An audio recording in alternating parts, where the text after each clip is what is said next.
Ball movements are really helping the Pelicans break down the Bucks defense in the second quarter, Joel. Giannis Antetokounmpo, thank you. Giannis is a freak athlete, but I never thought I'd see him dunk behind the backboard in a game. I never thought any player could do this, to be honest. Like usual, he's been dominating the scrimmages in Orlando. In those 3 games, he averaged 22 points, 6 rebounds, and 4 assists, shooting 54% from the field, and he only played 19 minutes per game. I knew he was lying when he said he hasn't been in the gym. They know me. They've been around me. Malika, you've been around me. So anybody out there that thought that didn't have access to a gym, they don't really know me. So I just said that, try to get a little bit ahead of the competition. This is not a surprise though. He proved this season he could produce at a very high level in limited minutes. When he wins the MVP this season, he's going to become the only player in NBA history to win the award playing 30 minutes per game. Sometimes I wish he was playing around 36 minutes per game this season, cause his per 36 stats is insane. It says he would have averaged 34.5 points, 16 rebounds, 6.7 assists, 1.2 steals, and 1.2 blocks. In the games he actually played 36 minutes this season, he averaged 33 points, 15.6 rebounds, and 6.3 assists. It's pretty much identical to his per 36 stats. He also really has a chance to win the Defensive Player of the Year award this season.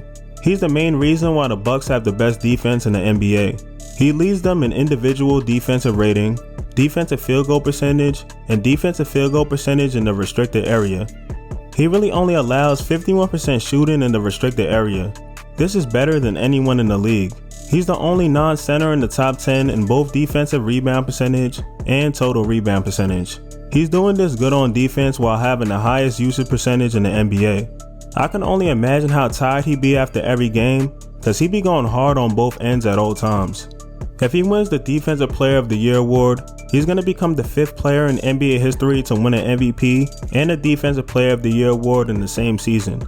I think he deserves both, and I'm 100% sure he'll get the MVP. He might get the Defensive Player of the Year award, but if he doesn't, I think Anthony Davis is going to get it. He's been a beast on the offensive end and the defensive end as well. LeBron definitely deserves to be in the MVP talk because he's been amazing all season, but Giannis has just been a little better. Plus his team has the best record in the league. I thought the Lakers was going to have the best record because they have more star power. People be sleep on Chris Middleton though. He's really a star. He's a big reason why the Bucks have the best record in the NBA. He's about to be the 9th player in NBA history to have a 50-40-90 season. People love to say he's only good because of Giannis, which is not true. He creates a lot of his own shots. When Giannis doesn't play, he averages 29 points, 7 rebounds, and 6 assists, shooting 49% from the field, 44% from 3, and 95% from the free throw line. That's extremely elite right there. This Bucks team could do a lot of damage come playoff time. I really can't wait to see how they do. I think it's going to be a rematch between them and the Raptors, so Giannis is going to have a chance to get his revenge. I know he was really mad after he did this after the game. Talked a lot about how at this point, sometimes it takes experience. I'm wondering if now that you have some of that experience, if you see more validity to that point, or what you think about that now that you've gone through it.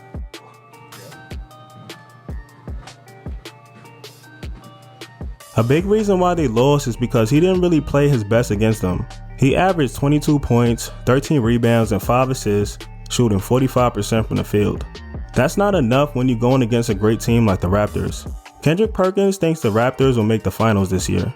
So originally I had the Boston Celtics, but I'm looking at this Toronto Raptor team and they're deep, they're focused. You watch them throughout these scrimmages, they're locked in. They're not playing in the game. The Toronto Raptors coming out of the East this year. I'm surprised he said this because the Raptors rarely gets any love at all.